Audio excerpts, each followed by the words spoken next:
Welcome to The Shakedown. I am your host, Ryan, aka Rainforest.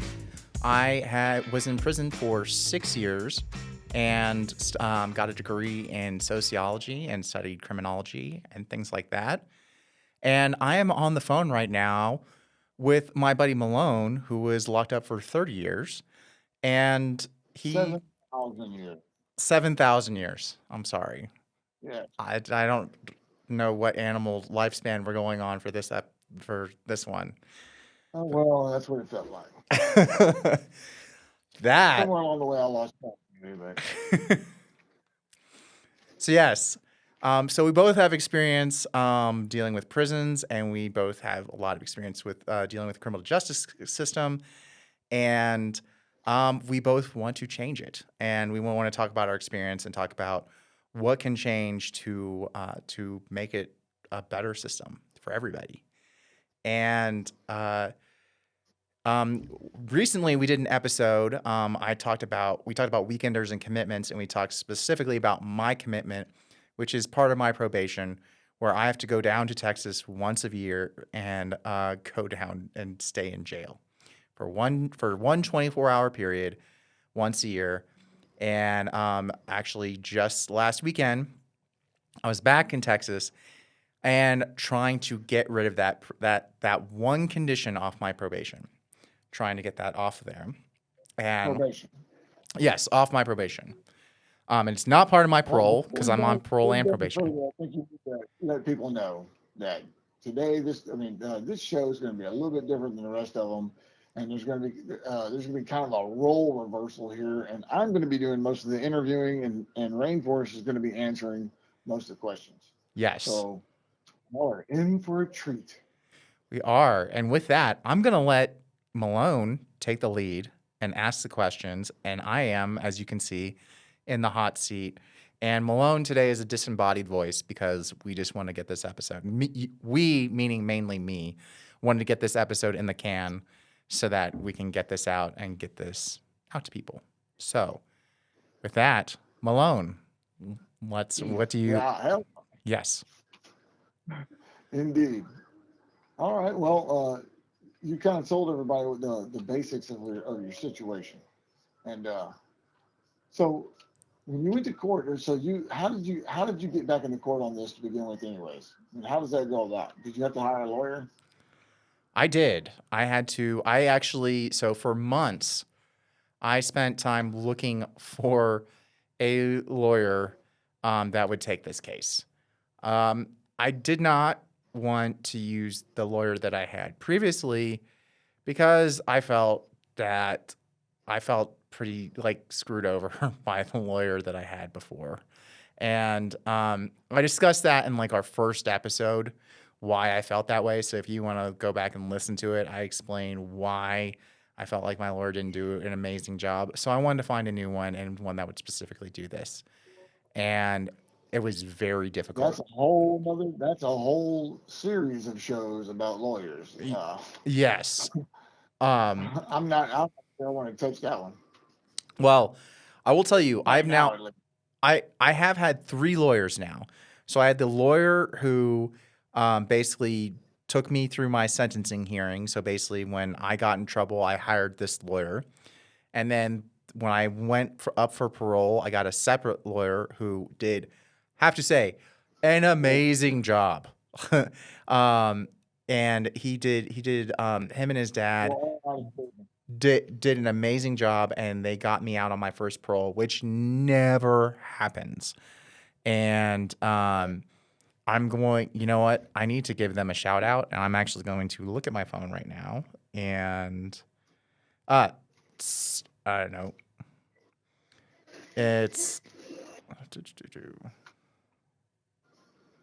I'm looking on my phone to see if I can find this lawyer because I can remember his name, his first name, but I can't remember. Lawyer that rescued you from prison and did a fantastic job and all that, and you can't remember his name. Yeah, the problem is because I've had so many lawyers. If I didn't feel like you were in such a fragile state today, I would certainly pounce upon that. Thank you. Um, yeah, so it's Topek. It was Topek and Topek Law Firm, and Seth was heading the case, but both him and his dad, and his dad is unfortunately no longer with us, but they did an amazing job. So I'm like, I got to give them a big shout out.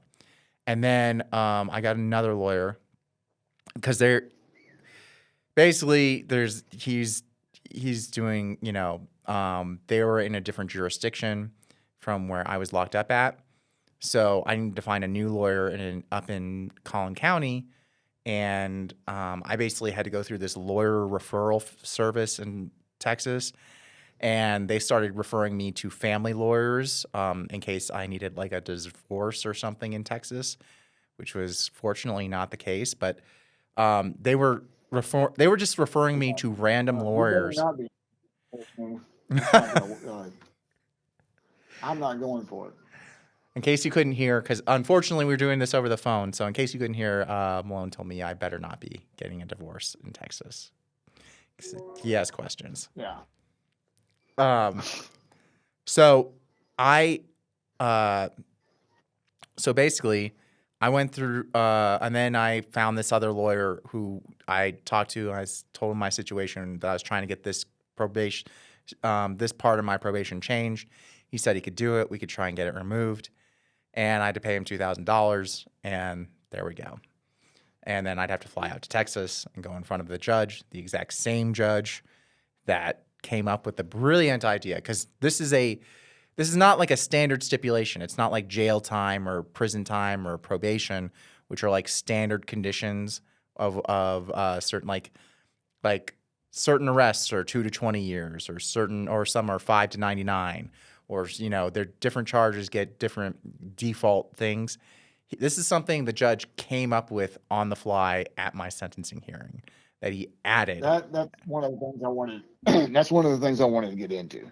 Is you mentioned probation. Correct. So I wanted to ask you. Okay, so you're actually on probation and parole at the same time. Correct. Because I had to. You already went to prison. You Yes. did your time on those crimes. Yes. And you had to get out, and you're going to be on parole, which is a form of supervision. Yes. And then on top of that, they also gave you probation, which is kind of redundant, a redundant type of thing, with a whole bunch of ridiculous little picadillos inside of it, little hoops for you to jump through to appease that as well. Right. I mean, is that common? Is that something that's a normal way of sentencing? What is usually the purpose of probation? Isn't probation something to avoid prison? Right. That is exactly what it normally is. Normally, you get probation instead of prison, and you're under high supervision, so that you better report to this person on a regular basis so that you don't go to prison. And it's added supervision to keep eyes on you, because you've clearly done something that's gotten you in almost enough trouble to go to prison, but not quite enough, basically. And yes, this is like a real misuse of the concept of probation. Right. In fact, there's in Texas, there's a common thing that they do, which is called shock probation, which is if they really want to put the fear of the Almighty in you, what they will do is they'll sentence you to prison. They will get you like on the bus ready to go, and then they will release you, and then tell you that you have probation instead. So that this is supposed to shock you. Yeah, it's supposed to scare the hell out of you, and that's what shock probation is.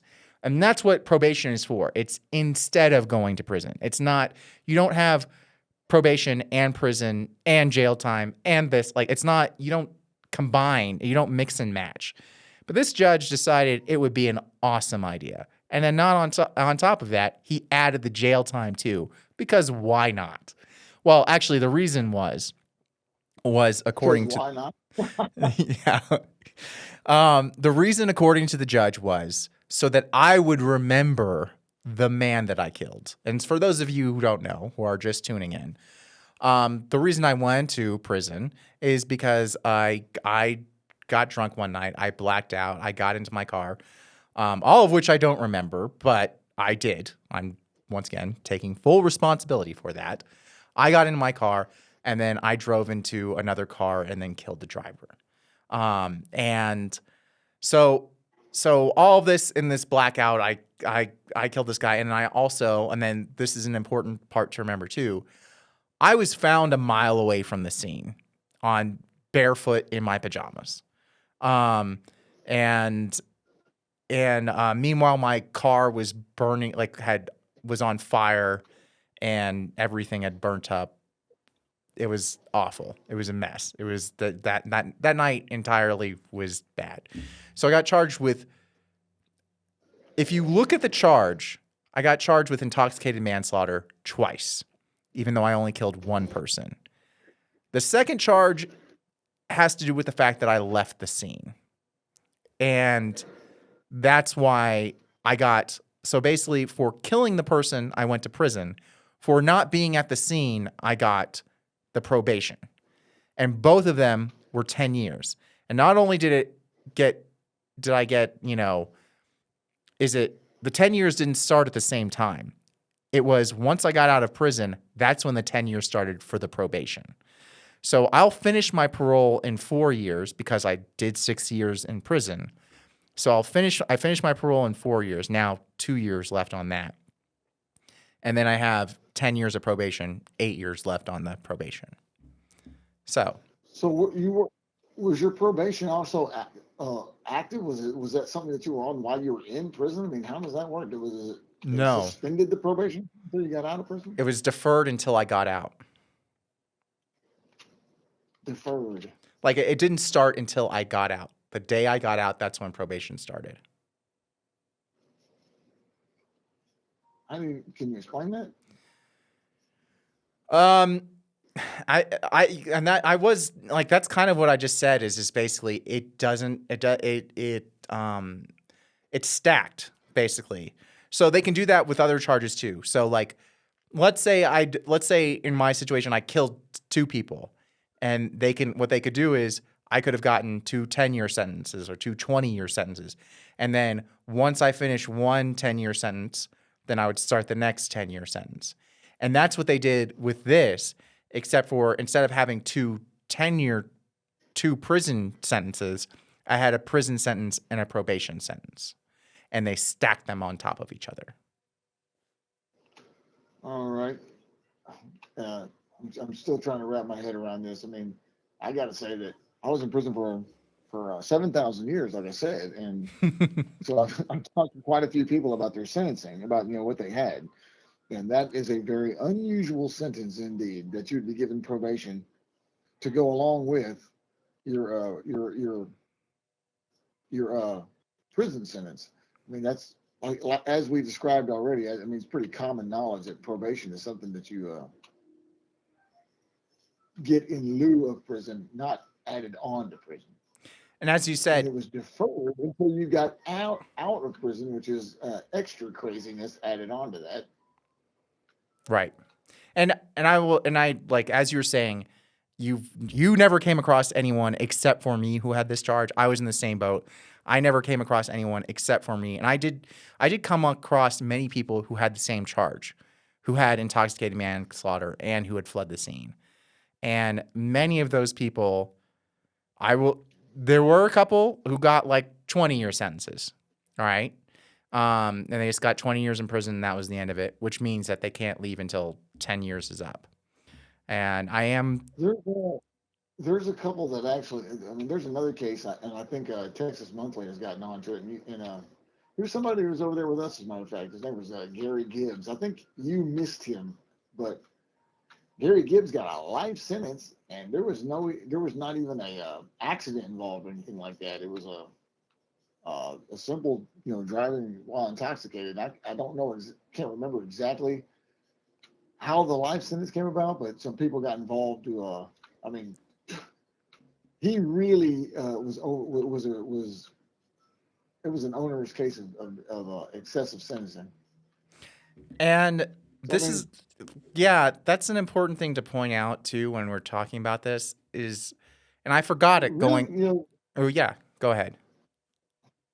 I was just going to say that I mean, it kind of illustrates the the the, um, the power that these judges have and all that. That they're, I mean, that the capabilities that they have to just come up with whatever they want and impose it upon you. And so it's one guy gets off with probation and doesn't ever have to do any prison time at all. The next guy ends up in prison and probation stacked on top of it. The next guy will never get out of prison, or at least will have to do 30 years flat before he can get out of prison. All for the exact same thing. Right. And I want to, like, this is something I forgot when I went back to Texas, is this mentality, in Texas, especially amongst judges, which is, and I've talked about it a bunch on the podcast, but I really forgot how it works down there, which is if you did something wrong, you've earned this thing. You're earned whatever's getting thrown at you. And even if you're in a courtroom, you've earned it. You are a bad person, and you're lucky that you weren't the victim in this situation, I guess. So we're allowed to do to you whatever we please. And like there are these things called drug courts that have become very popular, and they make the news a lot because it's exactly what you're talking about, Malone, where the idea of the drug court, the idea behind the drug court was a really interesting idea. It was actually a restorative justice idea, which is let's not just sentence these kids to juvenile hall and to prison. Let's find something else. Let's find other ways for them to be punished or to be sentenced. And if it was a restorative justice way, it'd be like, how can we make amends to the victim? How can we talk this out? How can you share your story? How can you prevent this from happening to someone else?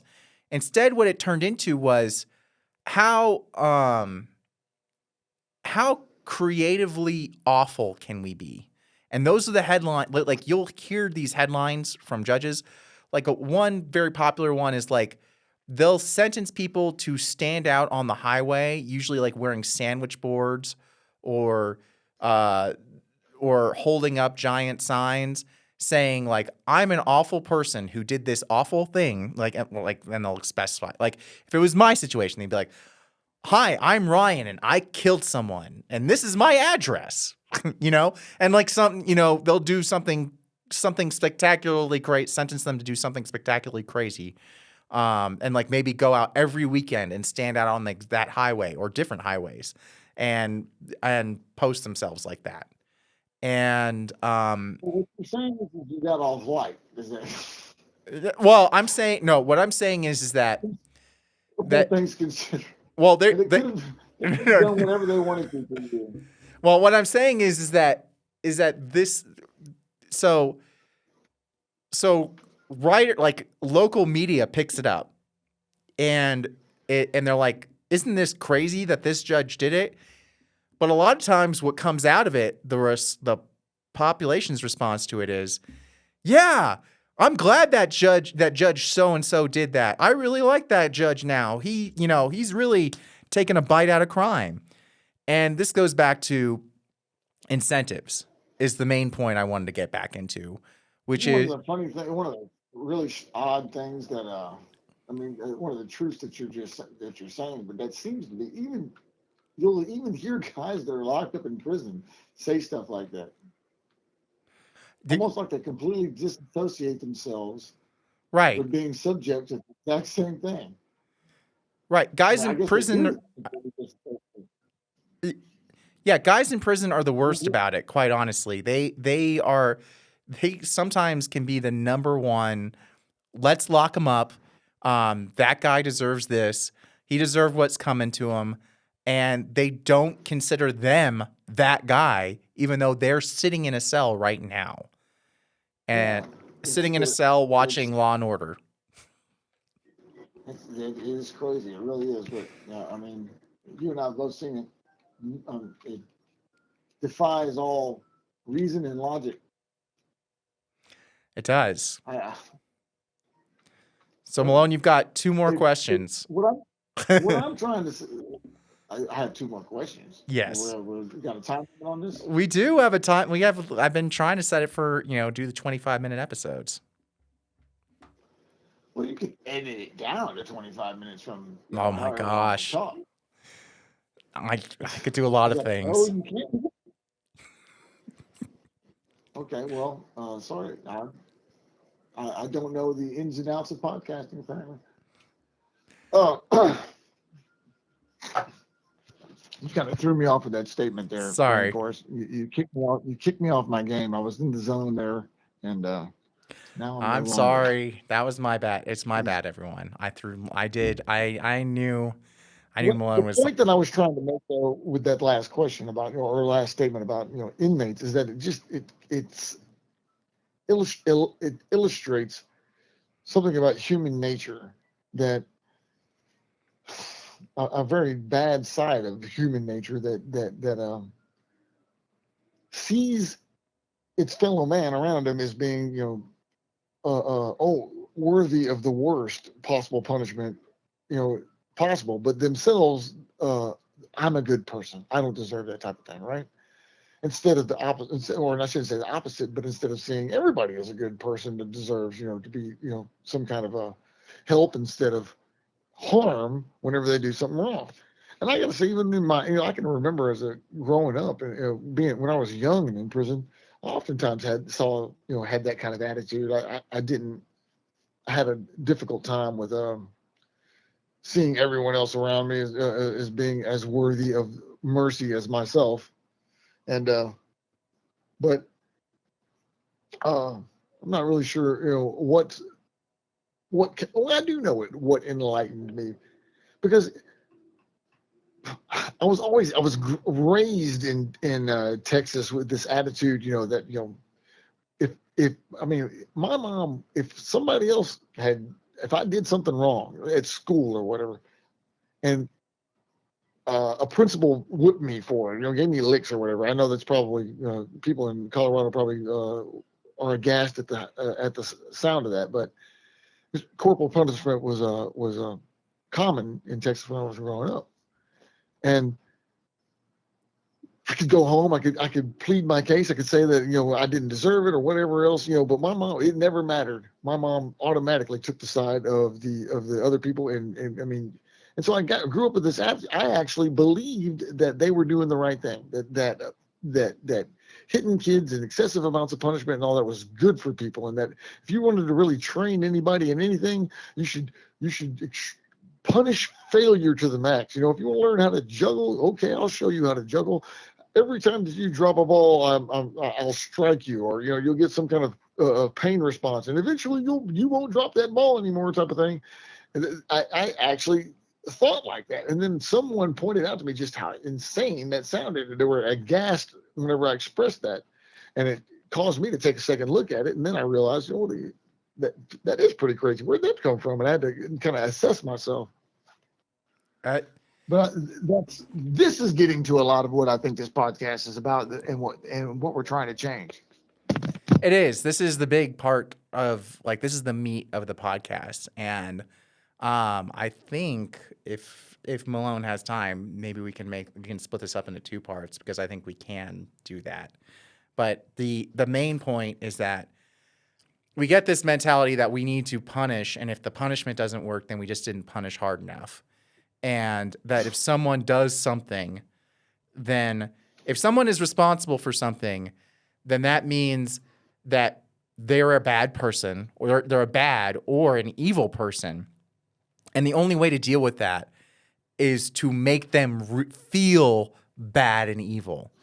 But if you make someone feel bad and evil, and this is the big thing that I had to deal with going into that courtroom, I know I'm not a bad or an evil person. I know that I also know that I killed someone. I also know that I've hurt a lot of people because I killed someone. And I am responsible for that. I am. Like, you've got it on camera right now, folks. I am responsible for that.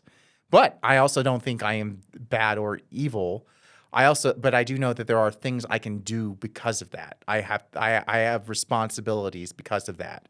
And that is, I feel like, is a more important thing. Is like, okay, you did this thing. Now you have responsibilities that you have to live up to because you made this choice. What are you going to do now? And what do you need to do to get you so that you can live up to those responsibilities? Instead, we throw people into a box, pull them out of society, and they're useless to everyone. It's a drain. It's a drain on everyone, and it's awful. And people are very happy with that. They're very satisfied with that situation. They are, because they don't think about it. They don't want people to be redeemed or be able to or have the opportunity of redemption or so anything like that. Well, we're going to wrap this one up right now, and then I'm going to see if Malone can hang on the line and we can do another quick one and do part 2 of this, because we really didn't even finish up the point we were going for today, but we got to another really good one. Thanks everyone for tuning in. Thank you, Malone, for spending some time, and we will catch you next time. The Shakedown was produced at Longmont Public Media, and our theme song, Shakedown, was brought to you by Envato Elements. If you want any Shakedown merchandise, or you want to support the show, you can go to waywordpress.com. That's WAYWORD press.com.